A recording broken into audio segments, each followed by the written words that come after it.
کیا کبھی ہم نے اس بات پر غور کیا ہے کہ عادات بدلنے میں جو ناکامی ہوتی ہے اس کا تعلق شاید ہمارے ارادے یا ول پاور سے بالکل نہیں ہے؟ ہاں، یہ ایک بہت بڑا مسکنسیپشن ہے۔ بالکل، یعنی اکثر لوگوں کا ماننا ہے کہ تبدیلی کسی سیدھے اور صاف راستے پر چلنے کا نام ہے۔ ایک مقصد طے کیا، ارادہ پختہ کیا، اور بس اگلے دن سے زندگی بدل گئی۔ صحیح، لیکن حقیقت میں ایسا بالکل نہیں ہوتا۔ ایگزیکٹلی، یہ تو ایک ایسی نہ نظر آنے والی دیوار سے ٹکرانے جیسا ہوتا ہے۔ لوگ کوشش کرتے ہیں اور پھر کچھ ہی دنوں بعد واپس اسی پرانی جگہ پر آ گرتے ہیں، اور پھر شروع ہوتا ہے خود کو کوسنے کا سلسلہ۔ اور یہ خود ملامتی اس لیے پیدا ہوتی ہے کیونکہ ہم تبدیلی کو صرف ایک سطحی سرفیس لیول عمل سمجھتے ہیں۔ ہم سمجھتے ہیں کہ مسئلہ صرف وقت پر اٹھنے یا جنک فوڈ چھوڑنے کا ہے، جبکہ مسئلہ اس سے کہیں زیادہ گہرا ہے۔ بالکل، یہ ایک انتہائی گہرا اور پیچیدہ نظام ہے جو ہمارے ذہن، ہمارے جسم کی بائیولوجی اور ہماری زندگی کے مقصد سے آپس میں جڑا ہوا ہے۔ جب تک ان تینوں ستونوں پلرز کو ایک ساتھ نہیں سمجھا جاتا، تبدیلی ہمیشہ ادھوری رہتی ہے۔ اور یہی وجہ ہے کہ آج کے اس تفصیلی جائزے میں ہم ذاتی تبدیلی پرسنل ٹرانسفارمیشن کے اس مکمل نظام پر گہری بات کرنے والے ہیں۔ ہاں، اور اس کے لیے ہمارے پاس کچھ بہترین سورسز ہیں۔ صحیح کہا آپ نے، ہمارے پاس اس موضوع پر 3 نہایت اہم کتابوں کا نچوڑ موجود ہے۔ پہلی کتاب ہے وکٹر فرینکل کی مین سرچ فار میننگ، دوسری ہے جیمز کلیئر کی اٹامک ہیبٹس، اور تیسری ہے ڈاکٹر بیسل وینڈر کال کی the body keeps the score. ان تینوں کو ملانے کا مقصد ہی یہی ہے کہ ہم تبدیلی کے اہم پہلوؤں کو سمجھیں۔ ایگزیکٹلی، ان تمام پیچیدہ سوالات کو سلجھانا ہے کہ تبدیلی کا کیوں، اس کا کہاں اور اس کا کیسے آخر کیا ہے۔ صرف یہ سوچ لینے سے کچھ نہیں ہوتا کہ کل سے نئی زندگی شروع کرنی ہے۔ اس کے پیچھے واضح فلسفہ، اعصابی نظام کی سائنس اور عادات کا باقاعدہ ایک ڈھانچہ کام کرتا ہے۔ تو چلیے سب سے پہلے تبدیلی کے کیوں کی طرف آتے ہیں۔ کسی بھی نئی عادت کو اپنانے سے پہلے یہ بنیادی سوال پیدا ہوتا ہے کہ آخر اس تبدیلی کی ضرورت کیوں ہے؟ دیکھیں، انسان اندر سے کس چیز کی تلاش میں ہے۔ یہاں وکٹر فرینکل کا نظریہ، جسے لوگو تھراپی کہا جاتا ہے، وہ ہماری رہنمائی کرتا ہے۔ لوگو تھراپی؟ اچھا، یہ تھوڑا واضح کریں۔ اصل میں فرینکل نے روایتی نفسیاتی سوچ کو مکمل طور پر رد کر دیا تھا۔ روایتی سوچ کہتی تھی کہ انسان کی سب سے بڑی خواہش کسی لذت کا حصول یا طاقت کی تلاش ہے۔ صحیح۔ لیکن ان کے مطابق انسان کی سب سے بنیادی اور طاقتور خواہش اپنی زندگی میں ایک واضح مقصد میننگ کی تلاش ہے۔ اور وکٹر فرینکل کی اپنی زندگی اس نظریے کی سب سے بڑی اور زندہ مثال ہے۔ وہ کوئی عام نفسیات داں نہیں تھے جو صرف آرام دہ کمرے میں بیٹھ کر تھیوریز بناتے تھے۔ بالکل نہیں، انہوں نے اپنی زندگی کے سب سے تاریک سال دوسری جنگ عظیم کے دوران نازی کنسنٹریشن کیمپس میں گزارے تھے۔ واہ، وہ حالات تو تصور سے بھی باہر ہیں۔ وہاں روزانہ موت کا سامنا تھا، شدید ٹھنڈ تھی اور بھوک سے جسم کھوکھلے ہو چکے تھے۔ لیکن وہاں فرینکل نے ایک عجیب مشاہدہ کیا۔ انہوں نے دیکھا کہ جو لوگ ان انتہائی بدترین حالات میں زندہ بچ گئے، وہ ضروری نہیں کہ جسمانی طور پر سب سے طاقتور تھے۔ تو پھر وہ کون تھے؟ وہ لوگ زندہ بچے جن کے پاس ان کانٹوں بھری تاروں کے اس پار زندہ رہنے کا کوئی واضح مقصد موجود تھا۔ میننگ موجود تھا۔ انہوں نے وہاں اپنے اندر کی امید کو مرنے نہیں دیا۔ ہاں، اور ان کی اپنی زندہ رہنے کی وجہ 2 چیزیں تھیں۔ ایک، اپنی بیوی سے دوبارہ ملنے کی خواہش، اور دوسرا ان کا ایک گمشدہ مینیوسکرپٹ، ایک تحقیقی تحریر جو انہوں نے کیمپ میں آنے سے پہلے شروع کی تھی۔ ایگزیکٹلی، کیمپ میں انہوں نے کاغذ کے چھوٹے ٹکڑوں پر اس تحریر کو دوبارہ لکھنا شروع کیا۔ یہ مقصد ان کے ذہن میں ایک ایسی طاقت بن گیا جس نے ان کے جسم کو ٹوٹنے سے بچا لیا۔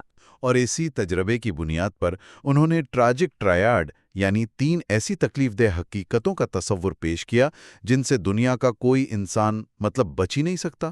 درد، احساس جرم اور موت۔ ان 3 حقیقتوں کا سامنا تو ہر کسی کو کرنا پڑتا ہے، لیکن یہاں فرینکل سکھاتے ہیں کہ ان تکلیف دہ حقیقتوں کو بھی ایک مثبت نتیجے میں بدلا جا سکتا ہے۔ وہ کیسے؟ دیکھیں، جب ہم درد کو بغیر کسی مقصد کے سہتے ہیں تو وہ صرف بے معنی تکلیف ہوتی ہے جو انسان کو اندر سے ختم کر دیتی ہے۔ صحیح۔ لیکن جب اسی درد کے پیچھے کوئی مقصد مل جاتا ہے، مثال کے طور پر ایک ماں کا اپنے بچے کی خاطر تکلیف اٹھانا، تو وہ درد نہیں رہتا، وہ ایک عظیم قربانی بن جاتا ہے۔ واہ! اور احساس جرم کا کیا کردار ہے اس میں؟ اگر احساس جرم کو ٹھیک سے سمجھا جائے تو یہ انسان کو مایوس کرنے کے بجائے اسے اپنی اصلاح کرنے اور ایک بہتر انسان بننے پر مجبور کر سکتا ہے۔ اور جہاں تک موت کی بات ہے، موت کا خوف اصل میں اس بات کی یاد دہانی ہے کہ ہمارا وقت اس دنیا میں محدود ہے۔ بالکل، اس لیے ہمیں ہر لمحے کو بامقصد بنانا چاہیے تاکہ ہم کسی پچھتاوے کے ساتھ اس دنیا سے نہ جائیں۔ اچھا،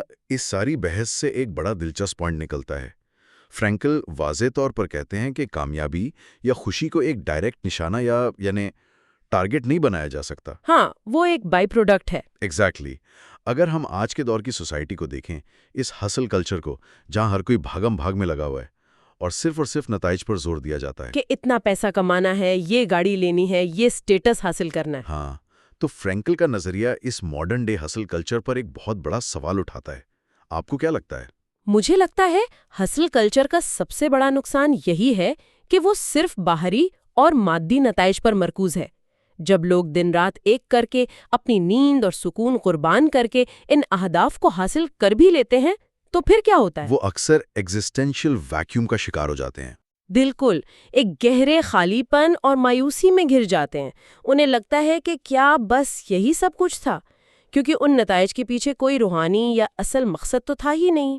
تو یعنی فرینکل کا فلسفی یہی سکھاتا ہے کہ جب کسی عظیم اور بامانہ مقصد کے لیے کام کیا جائے تو کامیابی کے پیچھے بھاگنا نہیں پڑتا، وہ ان کوششوں کے نتیجے میں خود بخود چلی آتی ہے۔ صحیح بات ہے، وہ ایک نیچرل نتیجہ ہے۔ تو چلیے فرض کرتے ہیں کہ کسی کو اپنا یہ مقصد مل گیا، اس نے فرینکل کی بات سمجھ لی اور طے کر لیا کہ زندگی کو بدلنا ہے، اس کا کیوں واضح ہو گیا۔ اچھا، لیکن اگلے دن جب وہ اٹھتا ہے اور نئی عادت اپنانے کی کوشش کرتا ہے تو اس کا جسم بالکل ساتھ نہیں دیتا، اس پر عجیب سی گھبراہٹ طاری ہو جاتی ہے، دل کی دھڑکن تیز ہو جاتی ہے اور وہ پھر سے بستر میں گھس جاتا ہے۔ یہ بہت عام بات ہے۔ ایسا کیوں ہوتا ہے؟ فرینکل کا فلسفہ یہاں آ کر جسم کی اس بغاوت کو شاید اکیلا نہ سلجھا سکے۔ اور ٹھیک یہاں ہماری دوسری کتاب ڈاکٹر بیسل وین در کولک کی تحقیق دی باڈی کیپس دی اسکور کا کردار شروع ہوتا ہے۔ یعنی تبدیلی کا مقصد ذہن میں ہوتا ہے، لیکن اس کا کہاں، یعنی جس جگہ اسے اپنانا ہے وہ ہمارا جسم ہے۔ ایگزیکٹلی۔ ڈاکٹر وین در کولک نے نفسیات کی دنیا میں ایک انقلاب برپا کر دیا۔ ان کی سالوں کی تحقیق اس بات کو ثابت کرتی ہے کہ ٹراما یا کوئی بھی شدید قسم کا سٹریس اور پریشانی صرف ہمارے دماغ کی یادوں یا خیالات تک محدود نہیں رہتی۔ تو کہاں جاتی ہے تکلیف؟ یہ ایک جسمانی حقیقت بن کر ہمارے جسم کے اعضاء میں محفوظ ہو جاتی ہے۔ ہمارے پھیپھڑے، ہمارا دل، ہماری آنتیں اور ہمارا پورا اعصابی نظام اس تکلیف کا باقاعدہ حساب رکھتا ہے۔ اچھا، اگر اسے ایک مثال سے سمجھا جائے، یہ بالکل ایسا ہے جیسے کسی کمپیوٹر میں ایک نیا بہترین سافٹ ویئر انسٹال کرنے کی کوشش کی جا رہی ہو۔ یہاں یہ نیا سافٹ ویئر ہماری نئی عادات اور ہمارا نیا مقصد ہے۔ صحیح، بہترین مثال ہے۔ لیکن اگر اس کمپیوٹر کا ہارڈ ویئر یعنی ہمارا اعصابی نظام پچھلے کسی وائرس یا ٹراما کی وجہ سے کرپٹ ہو چکا ہو تو ہم چاہے جتنی مرضی کوشش کر لیں، نیا soft where bar bar crash کر جائے گا۔ بالکل، ہم تبدیلی نہیں لا سکیں گے جب تک ہم ہارڈ ویئر کو ٹھیک نہ کر لیں۔ اور اس ہارڈ ویئر کے کرپٹ ہونے کی اصل سائنس ہمارے دماغ کے ایک حصے ایمگڈالا میں چھپی ہے۔ ایمگڈالا، دماغ کا وہ حصہ جو فائر الارم کا کام کرتا ہے۔ ہاں، جو خطرے کی نشاندہی کرتا ہے۔ جب جسم کسی پچھلے ٹراما کا شکار ہوتا ہے تو یہ الارم سسٹم پرماننٹلی آن ہو جاتا ہے۔ جسم مسلسل سٹریس ہارمونز جیسے کورٹیسول اور ایڈرینلن پیدا کرتا رہتا ہے۔ یعنی جسم کو ہر وقت یہی لگتا ہے کہ وہ ابھی بھی خطرے میں ہے، چاہے انسان ایک پرسکون کمرے میں ہی کیوں نہ بیٹھا ہو۔ صحیح۔ اور جب دماغ کا یہ سروائیول موڈ آن ہوتا ہے تو آگے والا حصہ یعنی پری فرنٹل کارٹیکس جو منطقی فیصلے کرتا ہے اور نئی عادات بناتا ہے، وہ ٹھیک سے کام کرنا چھوڑ دیتا ہے۔ تو اس کا مطلب یہ ہوا کہ اگر کسی انسان کا سسٹم مسلسل اس خطرے کی حالت میں ہو اور وہ سمجھے کہ صرف بیٹھ کر باتیں کرنے والی نفسیاتی تھیراپی سے یا صرف خود کو موٹیویشن دینے سے وہ ٹھیک ہو جائے گا، تو یہ کافی نہیں ہوگا۔ بالکل نہیں، الفاظ شاید اس گہرائی تک پہنچتے ہی نہیں جہاں ٹراما پھنسا ہوا ہے۔ پھر اس مباحثے کو آگے بڑھاتے ہوئے میں آپ سے یہ پوچھنا چاہتا ہوں کہ کیا ہم عادتیں بدلنے میں ناکامی کو ہمیشہ سستی یا ارادے کی کمی کا نام دے سکتے ہیں؟ اکثر لوگ سمجھتے ہیں کہ میں فیل اس لیے ہو رہا ہوں کیونکہ مجھ میں ول پاور نہیں ہے۔ یہ خود کو قصوروار ٹھہرانا ان حالات میں ذہنی اذیت کو مزید بڑھا دیتا ہے۔ سستی ایک انتخاب ہو سکتی ہے، لیکن اعصابی نظام کا جم جانا، جسے ہم فریز رسپانس کہتے ہیں، وہ ایک بائیولوجیکل حقیقت ہے۔ صحیح، تو اس کا حل کیا ہے پھر؟ اس لیے ڈاکٹر وینڈر کولک واضح الفاظ میں باٹم اپ طریقوں کی تجویز دیتے ہیں۔ ٹاپ ڈاؤن طریقہ تو گفتگو اور سوچ وچار ہے، جبکہ باٹم اپ طریقے سیدھا جسم سے مخاطب ہوتے ہیں۔ جیسے yoga, deep breathing exercises, massage یا ردم میں کیے جانے والے فزیکل موومنٹس۔ یہ حرکتات ویگس نرو کو متحرک کرتی ہیں، جو دماغ کو پیغام بھیجتی ہے کہ اب ماحول محفوظ ہے۔ یعنی زبان کا استعمال کیے بغیر اعصابی نظام کو پرسکون کرنا پہلی شرط ہے۔ پہلے ہارڈ ویئر کو ٹھیک کرنا ہوگا، تبھی نیا سافٹ ویئر چلے گا۔ ایگزیکٹلی۔ اب دیکھیں، یہ بات پوری طرح سے آپس میں جڑ رہی ہے۔ انسان کا جسم اب پرسکون ہے، ہارڈ ویئر ریپیئر ہو گیا، اور اس کا ایک مقصد بھی واضح ہے، یعنی سافٹ ویئر انسٹال کرنے کی تیاری ہے۔ صحیح۔ اب ہم اس سفر کے تیسرے حصے پر آتے ہیں، تبدیلی کا کیسے۔ ان نئی عادات کو آسان اور عملی طور پر اپنی زندگی کا حصہ کیسے بنایا جائے کہ یہ کمپیوٹر کا نیا کوڈ ٹھیک سے رن ہو۔ اور یہاں جیمز کلیئر کی کتاب اٹامک ہیبٹس ہمارے سامنے آتی ہے۔ ان کی تحقیق نے دنیا بھر میں تبدیلی لانے کے بارے میں ہماری سوچ کو بدل دیا ہے۔ ہاں، اور اس کی بنیاد ان کی اپنی زندگی کا ایک انتہائی شدید واقعہ تھا۔ بالکل۔ ہائی اسکول میں ایک بیس بال میچ کے دوران انہیں بیٹ پوری طاقت سے منہ پر لگا تھا۔ اس ایکسیڈنٹ نے ان کی کھوپڑی کو فریکچر کر دیا تھا۔ ان کی آنکھ کے گرد کی ہڈیاں ٹوٹ چکی تھیں اور انہیں فوری طور پر کوما میں ڈالنا پڑا تاکہ دماغ کی سوجن کم کی جا سکے۔ صحیح۔ اور جب وہ ہوش میں آئے تو ان کے پاس وہ پرانی زندگی اور طاقت نہیں تھی۔ انہیں بنیادی جسمانی حرکت جیسے سیدھا چلنا واپس سیکھنی پڑی۔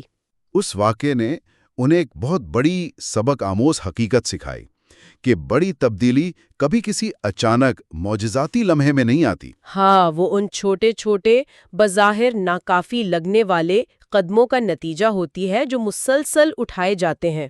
اور اس تجربے نے ان کے اس مشہور 1% بہتری کے نظریے کو جنم دیا۔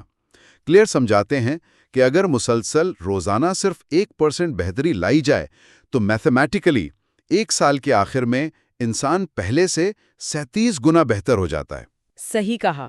لیکن اس بہتری کے سفر میں سب سے بڑا مسئلہ وہ مرحلہ آتا ہے جسے انہوں نے پلیٹو آف لیٹنٹ پوٹینشل کا نام دیا۔ یہ کون سا مرحلہ ہے؟ اس مرحلے میں ابتدائی کوششوں کا نتیجہ فوراً نظر نہیں آتا۔ انہوں نے برف کی ایک بہترین مثال دی ہے۔ فرض کریں آپ ایک ٹھنڈے کمرے میں ہیں، کمرے کا درجہ حرارت 26 ڈگری ہے اور آپ کے سامنے ٹیبل پر برف کا ایک ٹکڑا رکھا ہے۔ اچھا۔ درجہ حرارت 27 ہوتا ہے، 28، 29، پھر 30 اور 31، لیکن برف بالکل نہیں پگھلتی۔ دیکھنے والے کو لگتا ہے کہ کوئی فرق نہیں پڑ رہا۔ لیکن جیسے ہی درجہ حرارت 32 ڈگری پر پہنچتا ہے، برف پگھلنا شروع ہو جاتی ہے۔ بالکل۔ وہ پہلے کی گئی ساری کوشش ضائع نہیں ہو رہی تھی، وہ اصل میں جمع ہو رہی تھیں۔ اور یہی وہ مقام ہے جہاں بیشتر لوگ ہار مان لیتے ہیں۔ انہیں لگتا ہے کہ میں پچھلے 3 ہفتے سے صبح جلدی اٹھ رہا ہوں، لیکن میری زندگی میں تو کوئی واضح تبدیلی نہیں آئی۔ اس ناامیدی سے بچنے کے لیے کلیئر ایک بنیادی تبدیلی کی تجویز دیتے ہیں۔ وہ کہتے ہیں کہ اپنے اہداف یعنی گولز پر اپنی توجہ کم کریں اور اس نظام یعنی سسٹمز پر زیادہ توجہ دیں جو آپ نے بنایا ہے۔ کیونکہ گول صرف ایک آخری نتیجہ ہے، جبکہ سسٹم وہ روزمرہ کا عمل ہے۔ اگر آپ کا نظام خراب ہے تو صرف بڑا گول سیٹ کر لینے سے وہ کبھی حاصل نہیں ہوگا۔ صحیح بات ہے۔ لیکن میں اس مقام پر سوچ رہا تھا، یہ جو 1% روزانہ بہتری کا خیال ہے، یہ سننے میں میتھمیٹکس کی کسی پرفیکٹ ایکویشن یا کمپاؤنڈ انٹرسٹ کے گراف جیسا لگتا ہے۔ ہاں، لگتا تو ہے۔ اصل زندگی ایسی اسٹریٹ اور لینئر کہاں ہوتی ہے؟ اگر ہم اس حوالے سے ڈاکٹر جینا کلیو کی عادات کی تشکیل پر کی گئی تحقیق کو دیکھیں تو وہ بتاتی ہیں کہ حقیقت میں انسانی ترقی ایسی نہیں ہوتی کہ روز ایگزیکٹلی 1% کا اضافہ ہو۔ بالکل صحیح. ایک نئی عادت بننے میں اس کی نوعیت کے حساب سے 18 سے لے کر 254 دن تک لگ سکتے ہیں. تو اس سفر میں کئی اتار چڑھاؤ آتے ہیں، سیٹ بیکس آتے ہیں، تو کیا یہ 1% والی توقع لوگوں کو اس وقت مایوس نہیں کر دے گی جب وہ کسی دن فیل ہوں گے؟ دیکھیں، یہ حقیقت پسندی انتہائی ضروری ہے. اصل میں جیمز کلیئر کا 1% کا نظریہ پرفیکشن کی طرف اشارہ نہیں کر رہا. وہ ڈائریکشن یعنی سمت کو اہم قرار دیتا ہے. اچھا، سمت کو. ہاں، جب لوگوں کو یہ معلوم ہو کہ اتار چڑھاؤ اس سفر کا حصہ ہیں، تو جب کوئی برا دن آتا ہے، مثال کے طور پر جب ان سے جم مس ہو جاتا ہے یا وہ جنک فوڈ کھا لیتے ہیں، تو انہیں ذہنی جھٹکا نہیں لگتا. ان کی اعصابی گھبراہٹ جس کا ذکر ہم نے ڈاکٹر وینڈر کال کی تحقیق میں کیا تھا، وہ دوبارہ ٹریگر نہیں ہوتی؟ رکھنے کے بجائے اگلے دن پھر سے اپنے سسٹم کی طرف واپس آنے پر دھیان دیتے ہیں. یہ بات واضح ہو گئی. ہارڈ ویئر ریپیئر ہے، کوڈ کی ڈائریکشن طے ہے. اب اگر اس نظام کو عملی طور پر اپنی زندگی میں لاگو کرنا ہو تو وہ کون سے قوانین ہیں جو اس کمپیوٹر کے کوڈ کی طرح کام کرتے ہیں؟ اس کے لیے جیمز کلیئر 4 قوانین تجویز کرتے ہیں. پہلا قانون ہے اسے واضح کرنا، یعنی میک اٹ آبویس. ہماری عادات کا سب سے بڑا حصہ ہمارے ماحول سے متاثر ہوتا ہے. بالکل، اور اس کی کمال کی مثال جاپان کے ریلوے سسٹم سے ملتی ہے. وہاں انہوں نے پوائنٹنگ اینڈ کالنگ کی اسٹریٹجی اپنائی ہے. ہاں، میں نے اس کے بارے میں پڑھا ہے. ہر ٹرین ڈرائیور صرف سگنل کو دیکھتا نہیں ہے بلکہ اس پر باقاعدہ انگلی کا اشارہ کرتا ہے اور آواز نکال کر کہتا ہے کہ سگنل گرین ہے. صحیح. اور اس عام سے لگنے والے عمل نے ایکسیڈنٹس کی شرح میں حیرت انگیز کمی کی. یہ اسٹریٹجی اویئرنیس پیدا کرتی ہے اور عمل کو واضح بناتی ہے. اسی طرح ڈاکٹر این تھورنڈائک نے صرف اسپتال کے کیفیٹیریا میں پانی کی بوٹلز کو واضح جگہ پر رکھ دیا اور سوڈا کے ساتھ سامنے ڈسپلے کر دیا. کسی ہدایت کے بغیر صرف ماحول کی اس تبدیلی سے پانی کی فروخت میں بڑی تیزی سے اضافہ ہو گیا. صحیح. اور ماحول کی تبدیلی کے ساتھ ساتھ اس پہلے قانون میں 2 اہم کانسیپٹس اور بھی ہیں. ایک ڈیڈراٹ ایفیکٹ اور دوسرا ہیبٹ سٹیکنگ. ڈیڈراٹ ایفیکٹ تھوڑا سمجھائیں گے؟ ڈیڈراٹ ایفیکٹ ہماری اس نفسیات کو اجاگر کرتا ہے کہ کیسے ایک نئی چیز لینے سے دوسری چیزوں کی ضرورت محسوس ہونے لگتی ہے.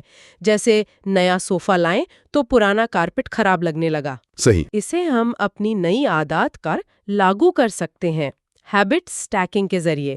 اس کا مطلب ہے کہ اپنی کسی نئی عادت کو کسی ایسی عادت کے ساتھ جوڑ دیا جائے جو پہلے سے ہی ہماری روٹین کا مضبوط حصہ ہے. مثال کے طور پر الگ سے وقت نکالنے کے بجائے یہ طے کر لینا کہ جب میں صبح برش کروں گا تو فوراً بعد 2 منٹ اسٹریچنگ کروں گا. ایگزیکٹلی. پھر اس نظام کا دوسرا قانون آتا ہے عادت کو پرکشش بنانا، یعنی میک اٹ اٹریکٹیو.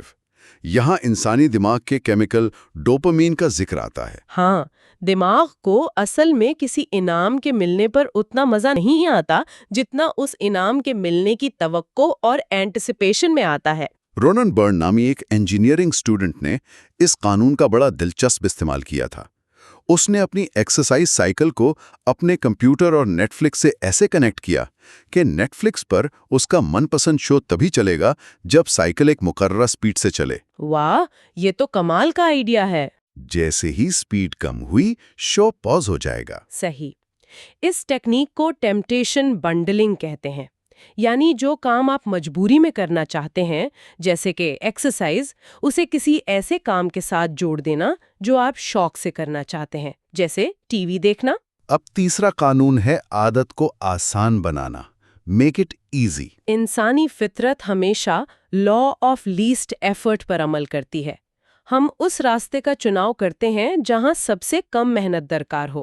اگر کوئی نیا کام شروع میں ہی مشکل لگے گا تو وہ عادت بن ہی نہیں پائے گا. اس اصول کی روشن مثال مشہور ڈانسر ٹوائلا تھارپ کی زندگی میں ملتی ہے.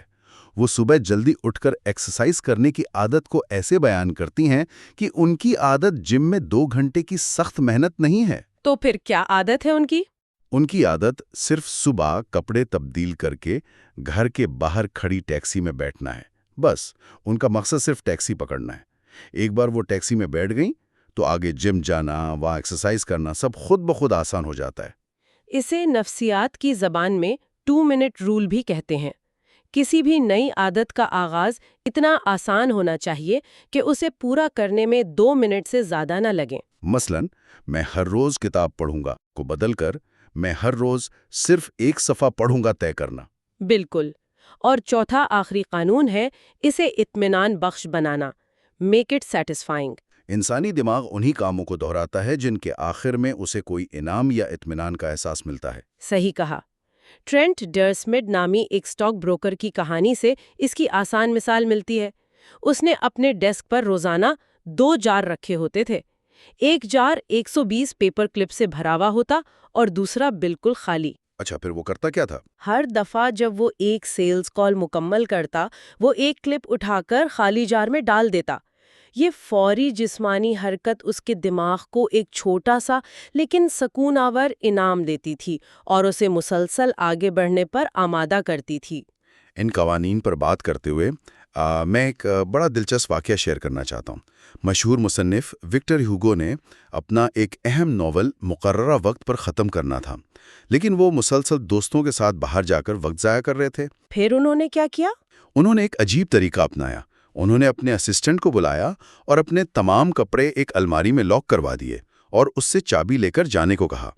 اب ان کے پاس صرف ایک بڑا سا بلینکٹ تھا، وہ چاہتے ہوئے بھی گھر سے باہر نہیں جا سکتے تھے۔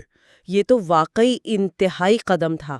مثال تو تھوڑی شدید ہے، لیکن میں آپ سے یہ سمجھنا چاہتا ہوں کہ جہاں ہم نے یہ 4 قوانین نئی عادت بنانے کے لیے سکھائے، کیا بری عادت کو ترک کرنے کے لیے ان قوانین کو بالکل الٹ یعنی ریورس کر دینا واقعی اتنا مؤثر ہوتا ہے؟ بالکل مؤثر ہوتا ہے، اور وکٹر ہیوگو نے ٹھیک یہی ریورس انجینئرنگ استعمال کی تھی۔ اچھی عادت ڈالنے کے لیے آپ آسانی پیدا کرتے ہیں، بری عادت چھوڑنے کے لیے آپ ان 4 قوانین کو الٹ دیتے ہیں۔ یعنی اسے غیر واضح بنائیں۔ ہاں، غیر واضح بنائیں، غیر پرکشش بنائیں، اس عمل کو مشکل کر دیں اور غیر اطمینان بخش بنائیں۔ وکٹر ہیوگو نے باہر جانے کے عمل کو ناممکن کی حد تک مشکل اور شرمناک بنا دیا تھا۔ صحیح۔ جب کسی بری عادت تک پہنچنا دشوار ہو جائے اور ماحول آپ کا ساتھ نہ دے تو انسان کا ذہن اس سے خود بخود کنارہ کشی اختیار کر لیتا ہے۔ ان تمام باتوں اور مثالوں کے بعد جب یہ ساری سائنس، بائیولوجی اور نفسیات آپس میں ملتی ہیں تو ان کوششوں کا آخری نتیجہ کیا ہوتا ہے؟ جیمز کلیئر بتاتے ہیں کہ عادات کا سب سے بڑا مقصد صرف کوئی عملی نتیجہ حاصل کرنا نہیں، بلکہ اس سے کہیں بڑی چیز حاصل کرنا ہے۔ وہ بڑی چیز کیا ہے؟ سب سے گہری تبدیلی کسی ایکسٹرنل ٹارگٹ کو ہٹ کرنا نہیں، بلکہ پہچان یعنی آئیڈینٹی کی تبدیلی ہوتی ہے۔ جب کوئی شخص کہتا ہے کہ میں سگریٹ چھوڑنے کی کوشش کر رہا ہوں، تو اصل میں وہ پہچان نہیں بدل رہا، وہ اپنی پرانی آئیڈینٹی سے جنگ کر رہا ہے۔ ایگزیکٹلی۔